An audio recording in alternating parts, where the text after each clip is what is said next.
Breaking news, এই মুহূর্তে বড় খবর আসছে।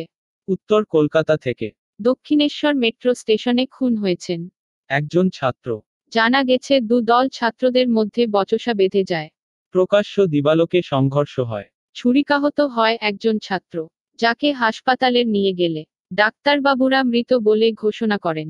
এই মুহূর্তে পুলিশ ঘটনাস্থল ঘিরে রেখেছে। সিসিটিভি ফুটেজ খতিয়ে দেখা হচ্ছে। আরও খবরের জন্য চোখ রাখুন, সঙ্গে থাকুন। Pulak Chakraborty, chief reporter, Sky News India. Samir Bhar, input editor. Sky News Bangla.